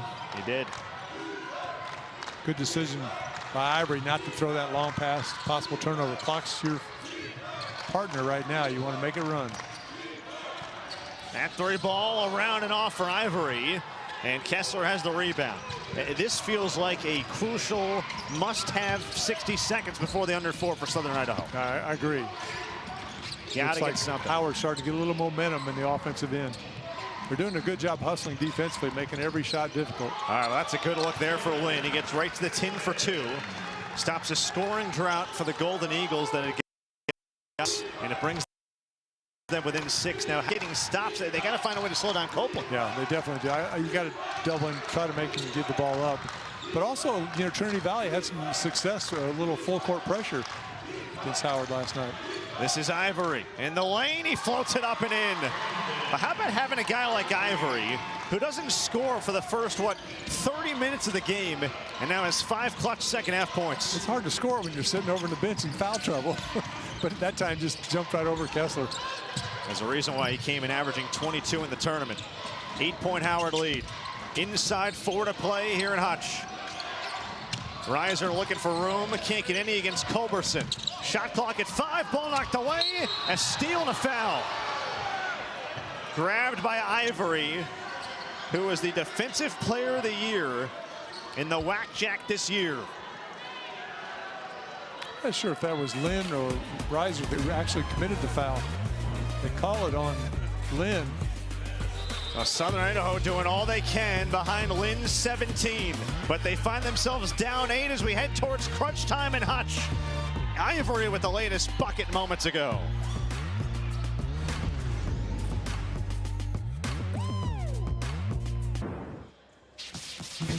Well, Howard has built an 8-point second half lead on the back of Terry Copeland, doing what he's done all tournament long. How about 21 points and 16 boards to lead the way for Howard? You're exactly right, doing a little bit of everything from attacking the rim underneath the basket, rebounding defensively, starting the break, making his move inside, getting some fouls on the inside players of the opposition. He's having an outstanding game. He's got 21 points right now, 16 rebounds to lead the way for the Hawks. The rebounds are a season best for him. It's a career best because he is a freshman. The 21 points, again, lead the way. Only player in double figures for Howard. Meanwhile, in the break, they were looking at this contact from Reiser. And actually, it wasn't Reiser. It was the contact on Lynn grabbing the body of Ivory, who was looking for a fast break. Well, I think what happened was Reiser was called for the foul because it was more frustration. And so he just reached in, tried to recover because he had turned the ball over, which he doesn't normally do.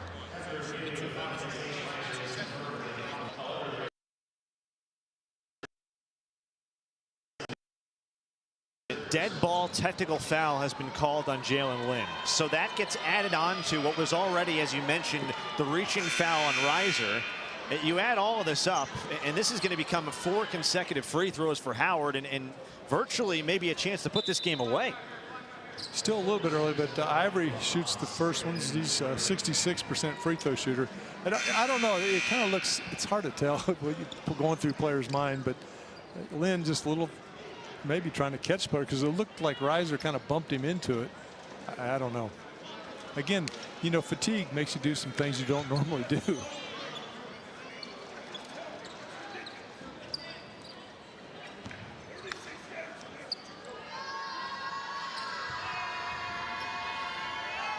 Ivory's first is in.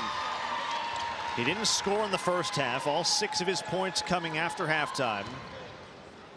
Sophomore from Columbus, Ohio. Again, defensive player of the year in the conference. And he's got 2 right there.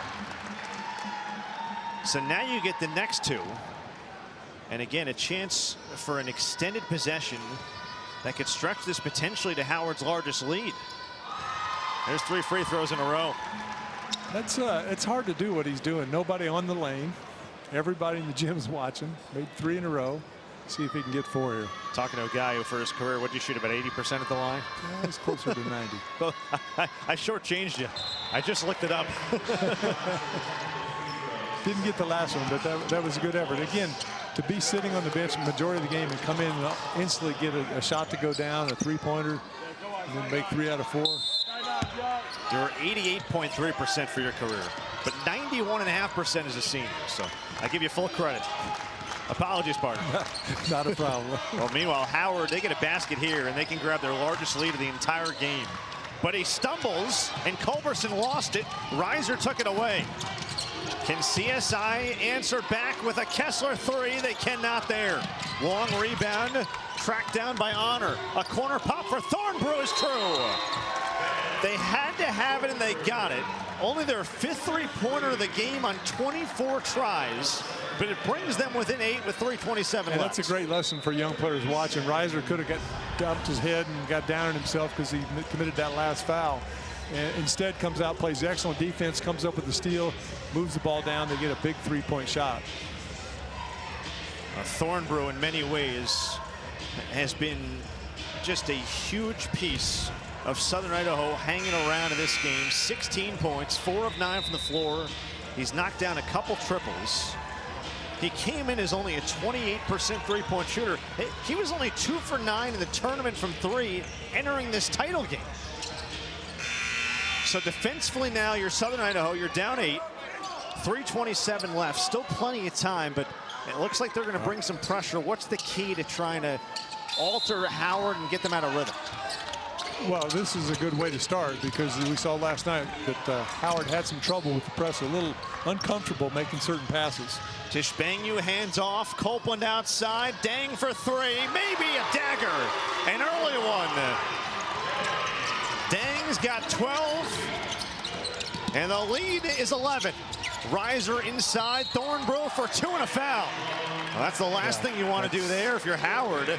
Thornbrew's got 18 and a chance to add to it. Yeah, Culberson a little late getting down there. Should have just let him go.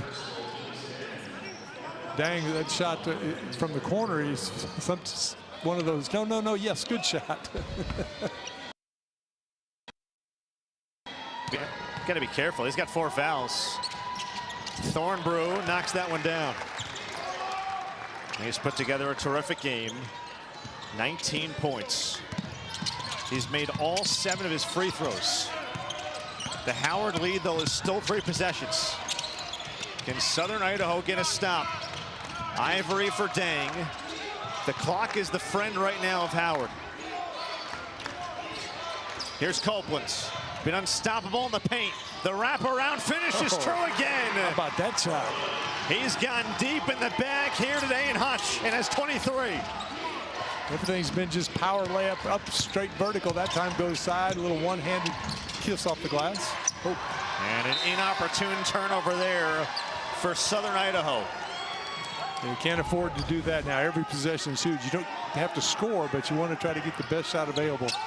Can't have a possession where you don't even get a shot. They've given it away now 10 times in the game. Ivory breaks pressure. No need to hurry here if you're Howard, and Kyle Cooper preaching that to his team. Approaching 2 minutes left. Howard's lead 10. Dang, down the lane, tried to hammer it over the entire Southern Idaho team. And he draws a foul, and he is hyped up. He's trying to hype up his whole bench and fan section. You kind of had a feeling when he broke through that split, those two players, that he was going to try to send it home. Well, he's got a number of mid-major offers right now. New Mexico State, Sam Houston, Stephen F. Austin among them. But we were talking for a while with Kyle Cooper about him and his potential. There is high major interest in a big way. And when you're 6'10", and he can shoot the ball the way he can, his athleticism, the way he can guard and play various positions, there's a bright future for him at the next level. Yeah, he's listed as a freshman too, so if he's not happy with some of the offers, may come back for that second year. Native of Adelaide, Australia, one of a couple Australians on this team.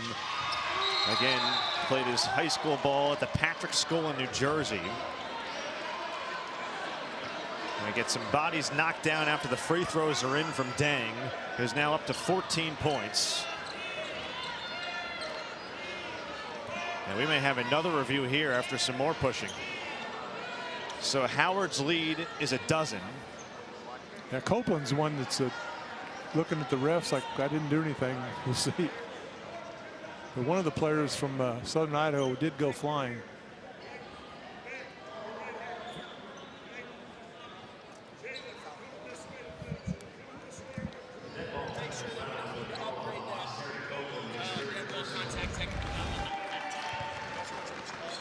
So here's what we're looking at. Watch Copeland's and watch his elbow going into the body of, it looked like Honor. Yeah, the call was a dead ball technical foul on Copeland, but they're going to review it and see if it needs upgraded. Just watch his arms kind of flail up. That's actually Lynn. It was Lynn, not Honor, that gets the kind of forearm shiver. Now look, is there maybe a little bit of acting involved? Sure, but you have to at this point in the game, and there definitely is contact. I mean, this is a big man in Copeland's. We're talking about 6'9", 255. And the contact to the head area doesn't look great. As we look back on this bracket and what has been an incredible 2026 Credit Union 1 NJCAA Division I basketball championship. So Howard and Southern Idaho, their roads to get here. It's a tournament that's featured 5 overtime games, had won all of last season. Gulf Coast State as the 14 seed, making a run all the way to the semis. First 14 seed to get there before falling to Southern Idaho last night. They did all they could to defend their title from a year ago, but Howard has had to battle. You know, they've been battle tested throughout the season. We were talking with Kyle Cooper about his team in the Trinity Valley game last night, the quarterfinal win over Butler that had to go to 2 overtimes. Butler hitting the miraculous shot to just force overtime. In the first place, he said, you know, it's kind of how our season's gone. Regardless of who's on the floor and battling injuries, they have just found ways to win, and they are on the cusp of a national championship. Yeah, he likes the term of step-up mentality. The fact that when guys were out, the next player stepped up, and they did that pretty much all year long.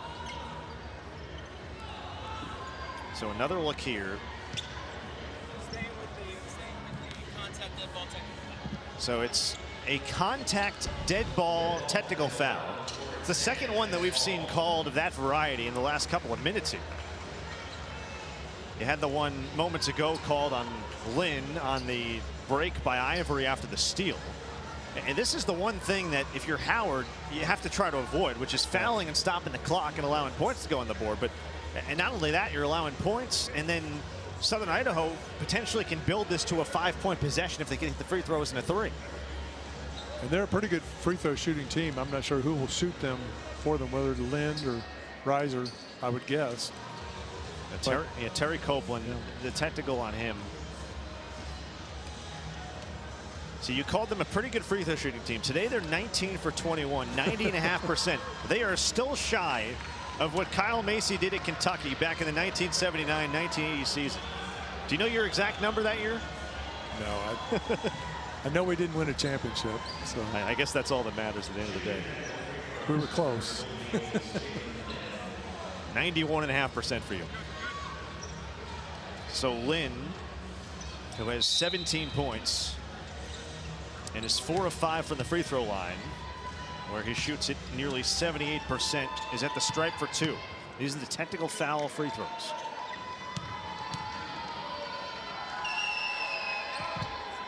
There's no margin for error right now for Southern Idaho, who for the most part have not faced a lot of adversity in this tournament. They got a bit of a battle from New Mexico Junior College in their round 2 game, but double-digit wins in the quarters and semis as Lynn knocks down 2 there. So he matches Thornbrew for a team high. It's a 10-point game with 2:11 left. Both teams are in the double bonus rest of the way. So you're down 10, but you don't necessarily need threes. You just do need to make sure you're scoring points every trip down the floor. Well, you need good shots, yeah, and so you get a higher percentage of making those shots. But you're right, you don't have to just rely on 3. You can go inside if it's not there, kick it out for a good look, or go to the rim, draw a foul, and score with the shot clock or with the game clock stopped. Well, that's going to hurt. Thornbrew missing. He's been so good, but off the mark there. And now Howard can run some clock. And this is where Southern Idaho, you can't really foul in this possession yet.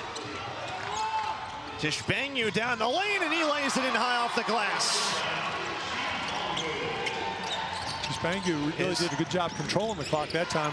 Last night he had some trouble. Gabe turned it over about 3 times in a row. He picked a good time for his first basket. Had been 0 for 7 until that make. His first points, a miss by Lynn. And time ticking down on Southern Idaho now inside 80 seconds in the national title game. A kick out for Dang. Bullseye! Kawhi Dang, a dagger 3 here in Hutch. And maybe the icing on the cake for a championship for Howard. Off the mark on a triple for honor. The putback there for Thornbrew. With 52.9, it's a 13-point Howard lead. Now how about Kawhi Dang? How about the bounce back day from Dang? Last night, he only gets to play 21 minutes and fouls out, scores only 6 points. Today in the title game, 17 big ones, 5 of 6 floor, and he's made all 3 of his threes, including the last one. And you know, sometimes it was a blessing maybe to get in foul trouble because he rested. Everybody else is wearing those legs out and not shooting as well. But he has some fresh legs, able to knock down the threes, and he's going to be an outstanding player. You see his teammates really excited for him as well. Well, Howard, yeah, well, Thornbrew's had an outstanding game too. He has. I think Bradley's got to be excited that he's committed to come to school there. I was going to say, there are some folks in Peoria, Illinois right now who are getting excited about their Braves, and it's a team that has had success in the past. Program that's coached by Brian Wardle. He's been there a decade. And meanwhile, you start looking at Howard and what they're trying to finish off here with 52.9. Last time they won a junior college championship, their only one, was in 2010. Their head coach was a guy by the name of Mark Adams. Yes, the Mark Adams who went on to then coach Texas Tech after becoming a JUCO Hall of Famer. But they have not been back to the title game since. Kyle Cooper in year 3 has them there. And he has them on the cusp of their 2nd ever national title. Still work to do. We see crazy things happen all the time in postseason basketball events. And this is going to take a big kind of miracle from Southern Idaho. The inbounds pass will come from Culberson. He looks for Ivory. Nearly threw it away. Grabbed by Dang, who saves it inbounds for Culberson. And then Dang breaks the half-court pressure. He'll kick out for Tishbangu, who slows things down. And if you're Southern Idaho now, you need a steal or you got a foul. Ivory inside, drop off to Dang, missed it, goes back up, scores it with a foul. Well, I said earlier was the exclamation point. Tack on 2 more, and a chance for one in the house for Dang. You're seeing the reality starting to set in with the Southern Idaho players that are really disappointed because they played their hearts out pretty much this whole season and got all the way to the final, just couldn't quite get over the hump. Made a big run to the end of this first half and get a 1-point lead, but Howard able just to get things going a little bit better in the second half. Knocks down the free throw. A 20-piece for Dang here in the national title game. Riser rises and misses. Long rebound. Karam's out near midcourt. This is a backtracking honor for three. Around and down with 20.7 left.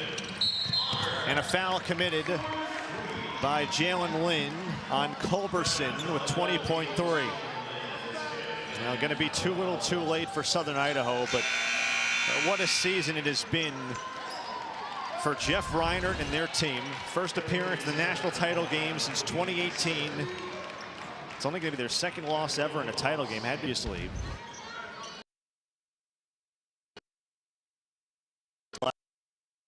And I'll tell you what a tournament for Jalen Lynn. What a season he put together here at Southern Idaho. Yeah, that outstanding season. Really turned it up a notch even in this tournament. The first game he had 23, 25, 24. And today finishes, can't really see my monitor. Yeah, 19 today for him. Yeah. He'll be on the all-tournament team. Culberson gets a couple free throws. Inside 20 seconds. Riser dribbling, and yeah, they're gonna. Looks like Southern Idaho is gonna just dribble out the clock here. The Howard College Hawks have climbed back to the top of the junior college basketball world here in Hutch for the second time in program history and the first time since 2010. Howard are your 2026 NJCAA Division I national champions. 16 years in the making, and Kyle Cooper in year 3 leads his team to the mountaintop on the back of that guy right there. Terry Copeland, 23 points, a career-high 16 rebounds, his third double-double in 4 tournament games. A sensational campaign for Jeff Reinert's Southern Idaho team, who takes their first loss since late January. They'll finish the year 34-3. But it's Howard finishing 33-4, and that 33rd win is going to crown them as junior college national champs here in Hutchinson. What a moment for Kyle Cooper and his staff. An incredibly well-traveled guy who has worked his way through all levels. He was a great player back in the day at North Iowa Area Community College. Got his coaching start when he was very young, in his early 20s.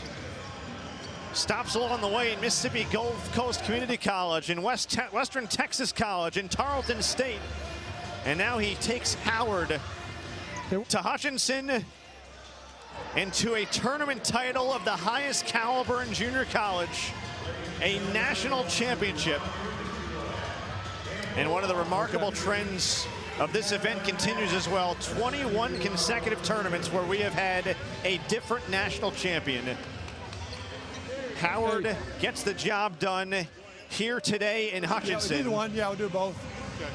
And Kyle Macy is standing by with Howard's head coach, Kyle Cooper, as well as Terry Copeland, the star of today. Terry, first off, congratulations. How's it feel to be a national champion? Man, I'm blessed and highly favored, man.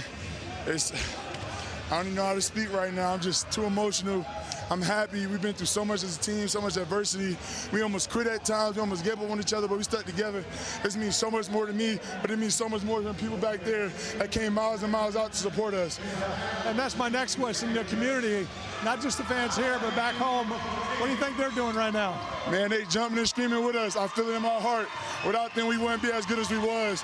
They came out to every game, every road game, and just showed us love no matter what, so I'm grateful for that. Congratulations. I was a little nervous about interviewing. I thought he might post me up for the front the night out. Congratulations, great game. Coach, we talked about it this afternoon. It means a lot to your program as well as your community. It does. I think it means a lot. It means a lot to our community, to our school. I mean, Howard College in Big Spring has amazing people, and they really support us. And, man, I'm so happy to bring this. How did you get your team to respond that second half? Because you led most of the first half, and then they made halftime. You know, I really thought we were kind of uncharacteristic first half. I thought we were shooting some shots that wasn't really us, some really dumb fouls defensively. I think we just need to really refocus. I think at halftime we did that. You know, I'm just really proud of this group.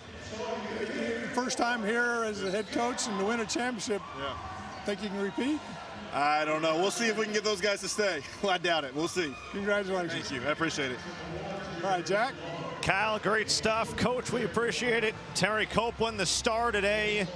He is certainly on his way to most outstanding player honors here in the national championship bracket. As we look at the final bracket and a look at Howard as they got it done today, they win by 15. Their second largest margin of victory since the round 2 game when they won by 21 against Daytona State. They had to win 2 nail-biters in the quarterfinals, a double OT win, a semifinal win where they held off Trinity Valley, the defending champs, and they come back from a point down. Hard to believe, Kyle. You think about Howard in this game. They were down by a point at halftime. They outscore Southern Idaho by 16 in the second half, and they left no doubt winning their first title since 2010. Back to playing the way they had played earlier in the tournament, just looking for the big man down the low post and then getting open shots, not just coming down and taking the first available shot. Well, that will do it for us. An incredible time all week here in Hutchinson, and we appreciate everybody involved. Our final score here today, Howard College 82, beg your pardon. Howard College 82, Southern Idaho 67. For Kyle Macy, producer director Joel Katay, our terrific crew. My name is Jack Benjamin. Be sure to join us Tuesday at 6 Eastern for the Women's Division I NJCAA National Championship game right here on ESPNU from Lake Charles. For now, we say so long from Hutchinson, Kansas, and congratulations to the Howard Hawks, your 2026 NJCAA Division I men's basketball champions.